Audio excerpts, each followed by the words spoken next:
Hi everyone, good morning. कैसे हो बच्चों? तो बच्चों, आज की क्लास में हम बात करने वाले कंडक्टर्स के बारे में कि कंडक्टर्स कैसे बिहेव करता है जब हम लोग उसको इलेक्ट्रिक फील्ड में रख देते हैं, क्या उसकी प्रॉपर्टीज होती है, कैसे कैसे उस पर न्यूमेरिकल्स बनते हैं, कॉन्सेप्चुअल क्वेश्चंस बनते हैं। बच्चों, one thing you should remember.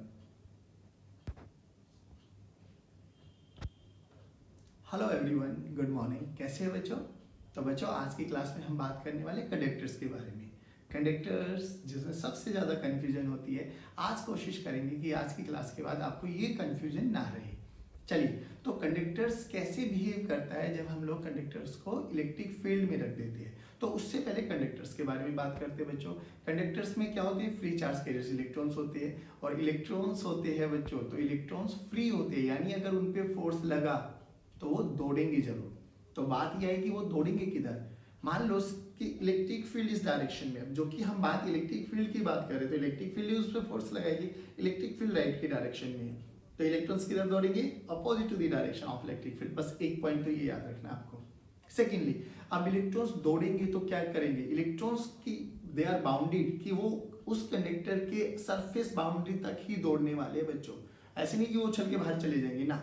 दूसरी चीज ये, अब हमने एक चीज और देखी, जे थॉमसन बाबा ने क्या बोला था कि कोई भी कंडक्टर इनिशियली न्यूट्रल होता है। न्यूट्रल का मतलब जितने number of positive charges available होंगे उतने ही नंबर ऑफ नेगेटिव चार्जेस भी अवेलेबल होंगे। तो इन कुछ पॉइंट्स को अपने दिमाग में रखते हुए हम लोग बात करेंगे कंडक्टर्स के बारे में।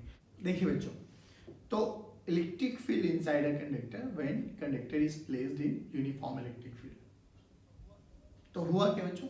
मान लो ये हमारे पास यूनिफॉर्म इलेक्ट्रिक फील्ड लाइंस है। अब यूनिफॉर्म इलेक्ट्रिक फील्ड लाइंस को हमें पता है कैसे रिप्रेजेंट करते हैं। पैरेलल लाइंस और इक्विडिस्टेंस होने चाहिए। These are parallel and these are equidistance. अब हमने क्या करना है, एक कंडक्टर को यहाँ पर उठा के रख देना है। याद रखना है, एनसी बोले तो न्यूट्रल कंडक्टर बच्चों। दिस इज न्यूट्रल कंडक्टर, जितने पॉजिटिव उतने नेगेटिव, तो इलेक्ट्रॉन्स भागेंगे। अब इलेक्ट्रॉन्स जाएंगे किधर? Opposite to the direction of electric field. ये मान लेते हैं ई एक्सटर्नल है बच्चों, ई एक्सटर्नल। इसका मैग्नीट्यूड ई नोट, अगर जरूरत पड़े तो ई नोट मैग्नीट्यूड ले सकते हैं हम लोग इसके बाद। तो इलेक्ट्रॉन्स, ये था इलेक्ट्रॉन, तो इलेक्ट्रॉन किधर दौड़ेगा बच्चों? Opposite to the direction of electric field, यानी और मजबूरी है बाउंड्री, सरफेस बाउंड्री तक ही रहेगा। तो यहाँ पर इलेक्ट्रॉन्स एक्यूमुलेट हो जाएंगे। इनको बोलते हैं हम बच्चों चार्ज इंड्यूस्ड। क्या बोलते हैं बच्चों? Charge induced. अच्छा, अब अगर एक तरफ नेगेटिव आ गई, एटम न्यूट्रल था, तो इसकी न्यूट्रलिटी को मेंटेन करते हुए हमें क्या करना पड़ेगा बच्चों? दूसरी साइड इसके पॉजिटिव चार्जेस आ जाएंगे।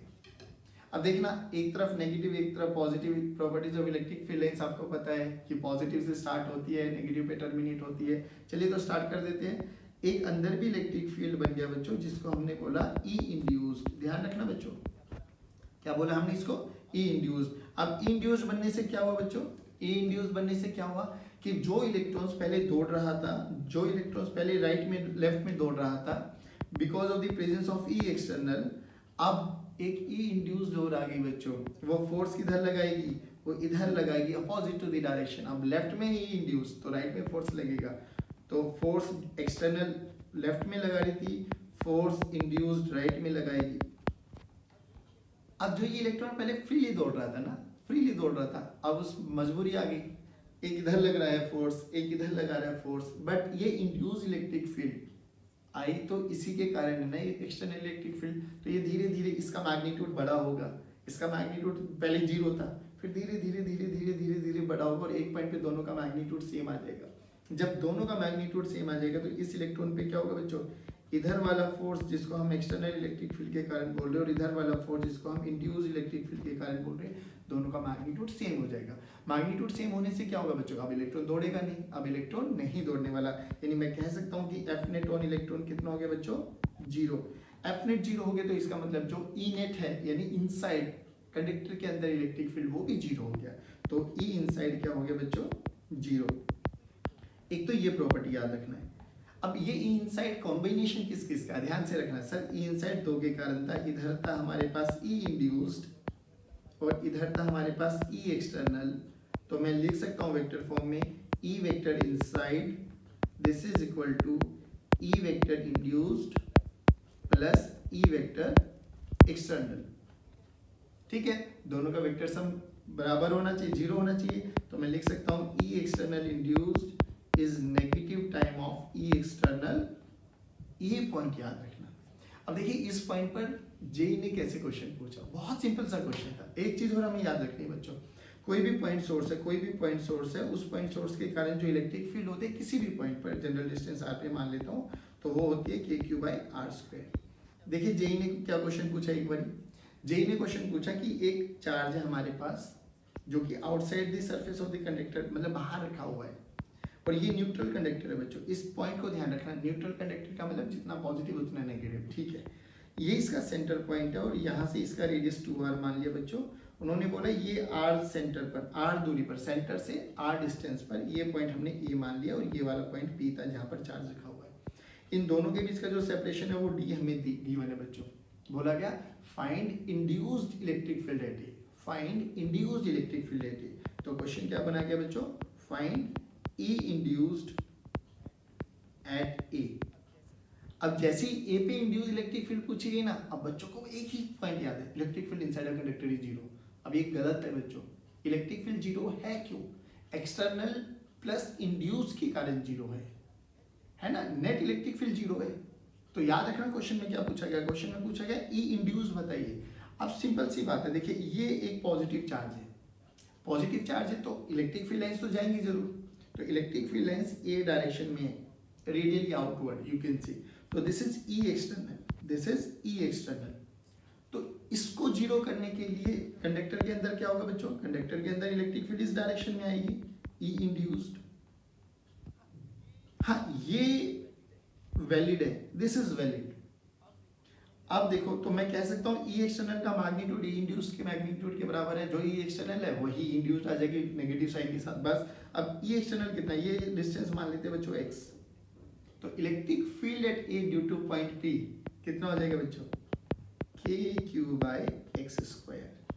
तो induce electric field at A कितना हो जाएगा बच्चों, minus k q by x square, और x की वैल्यू हम लोग पाइथागोरस थ्योरम से निकाल सकते हैं, under root of d square plus r square. ये हमारा आंसर आ गया, ये हमारा क्या आ गया बच्चों, आंसर आ गया। जल्दी बताइए इतना समझ में आया बच्चों।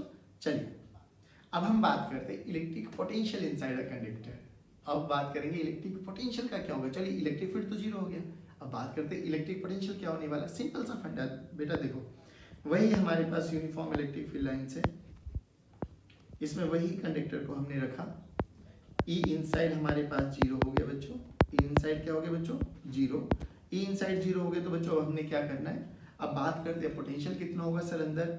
तो पोटेंशियल का फॉर्मूला याद करो बच्चों, आपको एक रिलेशन, बहुत सुंदर रिलेशन याद है कि E this is equal to minus curl V by curl X I cap minus curl V by curl Y J cap minus curl V by curl Z K cap. It's a relation between electric field and potential. तो general के लिए हम लिख सकते हैं ई का magnitude जो होता है वो minus d V by d x होता है बच्चों, या d V by d r कह सकते हो, ठीक है ना बच्चों। अब dv by dx से dv by dr क्या है, rate of change of potential with position, with x, with y, with z, या विद कोई भी आप जनरल डिस्टेंस ले रहे हो तो। अब देखिए इनसाइड इलेक्ट्रिक फील्ड जीरो है बच्चों, ये हम अभी प्रूव किए। इनसाइड इलेक्ट्रिक फील्ड जीरो है तो क्या होगा, क्या होगा, अरे सर होना क्या है, यानी ई जीरो हो गया तो dv by dx या dv by dr की वैल्यू भी जीरो है। अब rate of change of v zero है, rate of change basically differentiation of v with respect to r zero है ना। तो v का डिफरेंशिएशन जीरो कब होता है, जब v एक कांस्टेंट क्वांटिटी होती है, यानी sir v is a constant, v एक कांस्टेंट क्वांटिटी है। अब याद करो v कांस्टेंट है तो पोटेंशियल में हम लोगों ने बात करी थी कि v कांस्टेंट है तो ऐसे रीजन को, ऐसे स्पेस को बोलते हैं हम इक्विपोटेंशियल। क्या बोलते हैं बच्चों, इक्विपोटेंशियल सरफेसेस। लेकिन ये एक वॉल्यूम में देखो रीजन है, पूरा का पूरा कंडक्टर है कुछ ऐसा टाइप का, तो वो रीजन बन गया, तो ये बोलते हैं हम equipotential region. These are equipotential region। अच्छा अगर ये equipotential region बन गया तो what is the relation between electric potential surfaces and electric field lines? क्या relation है जल्दी बताइए सर। अगर हमें electric field lines पता है, अगर हमें electric field lines पता है बच्चों, तो हम equipotential surfaces बना सकते हैं perpendicular to the direction of electric field lines। यानी equipotential surfaces and electric field are perpendicular to each other। यानी अगर मैं बात करूं equipotential surfaces and electric field lines are perpendicular to each other, perpendicular to each other। चलिए अब आगे बढ़े सर। आगे बढ़ते हुए हमें क्या ध्यान रखना है बच्चों, ये प्रॉपर्टी याद आ गई। अब बात की जाए कि इलेक्ट्रिक फील्ड लाइंस यहाँ पर कैसे इसका डायग्राम पूछा जाए मेरे से कि draw the electric field lines in case of conductor when conductor is placed in electric field lines, तो कैसे डायग्राम बनेगा। देखिए जो इलेक्ट्रिक फील्ड लाइंस ऐसे थी ना बच्चों, यूनिफॉर्म इलेक्ट्रिक फील्ड लाइंस, जब हमने इसको कंडक्टर को रखा, जब हमने इसमें कंडक्टर को रखा तो कंडक्टर के रखने से क्या हुआ, यहाँ पे नेगेटिव चार्जेस इंड्यूस हो गए, यहाँ पे पॉजिटिव चार्जेस इंड्यूस हो गए, ठीक है ना। अब डायग्राम देखिए कैसा बन गया हमारे पास, कंडक्टर और कंडक्टर में अब क्या होगा बच्चों, इलेक्ट्रिक फील्ड लाइंस, ये अब एक इक्विपोटेंशियल रीजन बन गया, नॉर्मल एंटर करेंगी, नॉर्मल ही टर्मिनेट होने वाली है, तो इलेक्ट्रिक फील्ड लाइंस अब कुछ ऐसे बन जाएगी बच्चों,